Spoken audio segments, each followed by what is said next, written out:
Bonjour à tous, la vidéo de ce soir c'est comment faire des mitaines sans doigts. Donc là je vais trouver ma laine de travail, mon bout de laine ici, le bleu.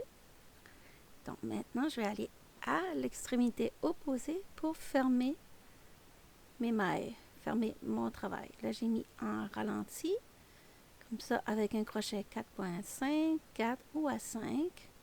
Je vais aller récupérer chaque maille comme ça, une d'un côté et une de l'autre.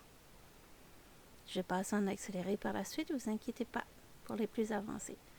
Mais pour les débutants, ça peut toujours aider. Et si ça ne suffit pas, durant la vidéo, vous pourrez regarder après. Dans la description vidéo, j'aurai inclus 5 façons de fermer un tube.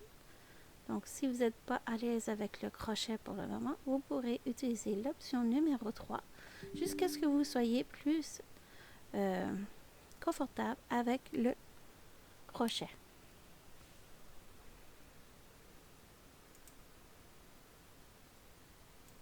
Voilà. Donc, on ramasse toutes les mailles. On prend bien soin de ne pas en manquer une parce qu'on ne veut pas avoir des mailles tombées. Voilà. On récupère chacune. Vous avez vu la laine jetable que j'utilise, c'est toujours de couleur très contrastante à la laine de travail, la laine de projet. Comme ça, c'est plus facile de récupérer les mailles une à une. Si vous utilisez la même couleur ou un même ton, ça va être un petit peu plus galère. Ça va se faire pareil, mais ça va être un petit peu plus galère. Il y en a même aussi qui ne prennent pas de laine jetable du tout et qui récupèrent toutes leurs mailles. Ils arrivent aussi. Voilà, comme ça. Là, ma rangée est terminée. Maintenant, on va y aller retirer la laine jetable. Ne vous inquiétez pas, au cours de la vidéo, je vais vous dire le nombre de rangs utilisés pour faire des mitaines de grandeur petite, moyenne ou grande. Donc là, on enlève le premier rang. Pourquoi il faut enlever le premier rang comme ça? Parce que le premier rang, c'est la partie où on fait à la main au tout début, quand on monte les mailles. Voilà. C'est pour ça qu'il faut le retirer à la main. Après, on peut juste tourner la laine comme ça et récupérer. Mais des fois, ça prend, comme ici. Et comme j'ai pas vraiment le temps de me battre avec un petit nœud, j'ai coupé et voilà, ça donne ça. Là maintenant, on s'assure que le tube ne sera pas tordu. Donc, on va y aller faire la même chose de l'autre côté. On va fermer les mailles. Voilà. Et là, vous avez compris qu'on allait en faire deux comme ça. Hein? Deux rectangles. J'aime bien, c'est une nouvelle façon de faire les mitaines. C'est le bon temps de l'année à part de ça, de mois de mars.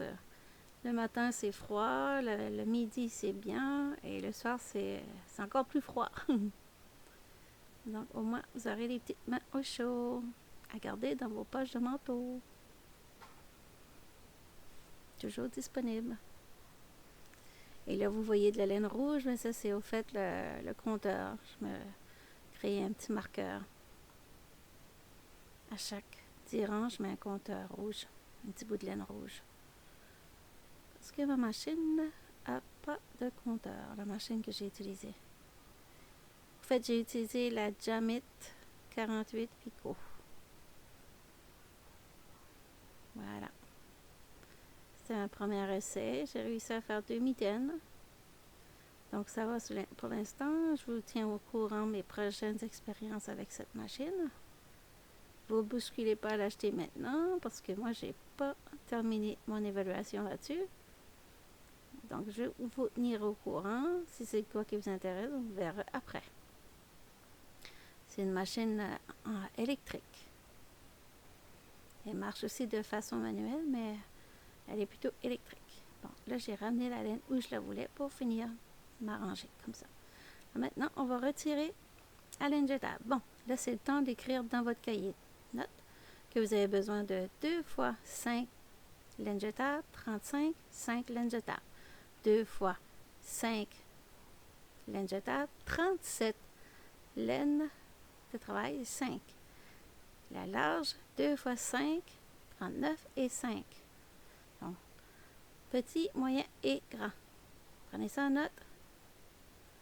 Comme ça, vous l'aurez à disposition si vous l'avez besoin dans le futur. Bon, là, je vais y aller arranger ma laine.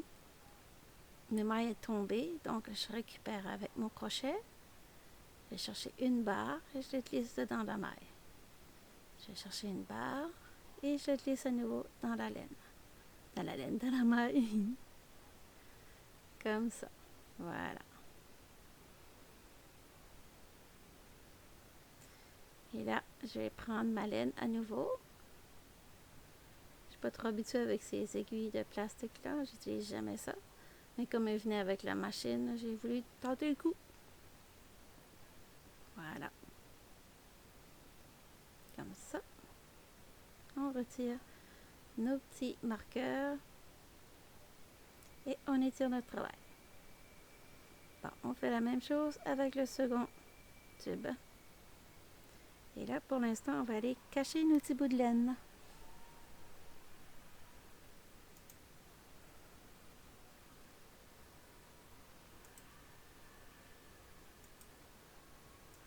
Comme ça.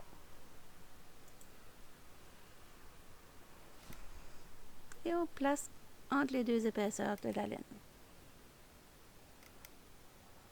Comme ça. Voilà, c'est fait.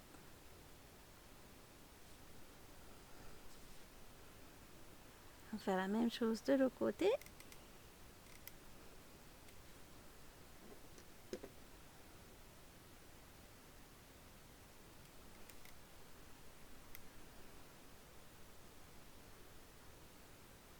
Et on fait un petit nœud. On pousse avec le pouce et l'index. On pousse avec le pouce et l'index, c'est correct. On resserre avec le pouce et l'index.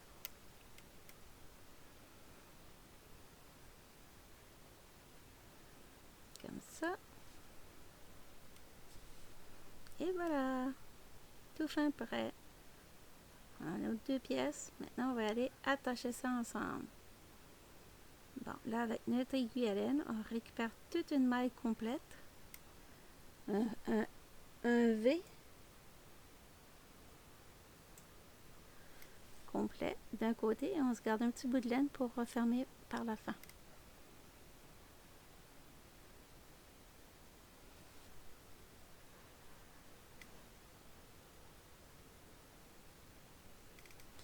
Comme ça. On fait la même chose de l'autre côté. On va ramasser une maille.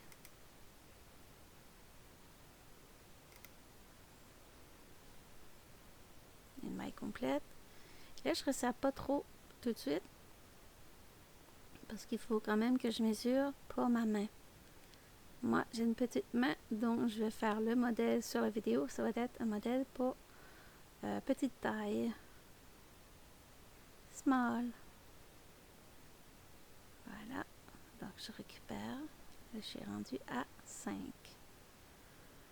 J'ai ramassé 5 colonnes ou 5 rangs, dépendamment comment vous voyez ça. Donc là, je mets mon pouce à nouveau dedans. J'ai mis un 5. Là, je vais tirer ma laine. Comme ça. Et je vais faire un petit nœud.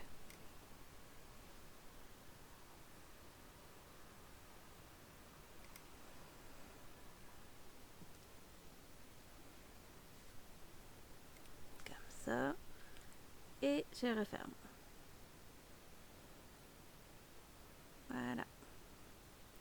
Et je vais faire la même chose que tout à l'heure, mais là je passe entre les deux épaisseurs.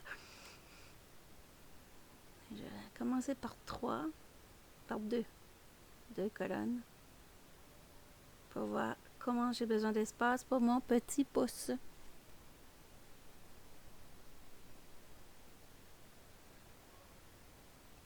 Je vais en ramasser 3 autres.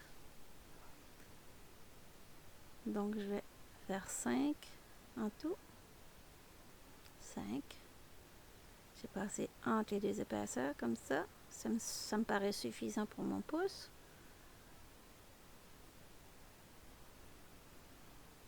Donc, je vais aller de l'avant.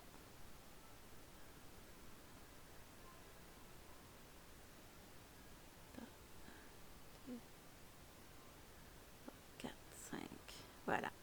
Donc, je recontinue en prenant une maille de l'autre côté. Comme ça. Voilà.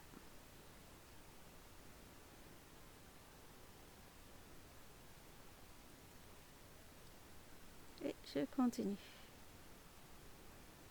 De la même façon. Maintenant, je continue. Bon, on s'active un petit peu. On arrive terminé. Si vous êtes rendu là, laissez-moi un petit sourire ou un petit cœur dans les commentaires. Ça va me faire plaisir de voir que vous avez écouté jusqu'à la fin. Voilà, j'aime bien la façon que la couture donne. Ça fait vraiment joli. Ça fait un look de pro. Comme ça, on continue. On se rend jusqu'au bout. Comme ça. Et voilà.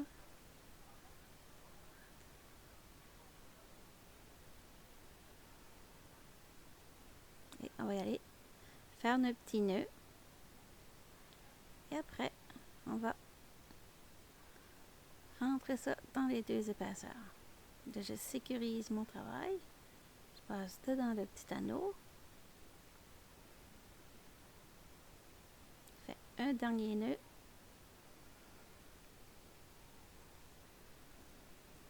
Voilà.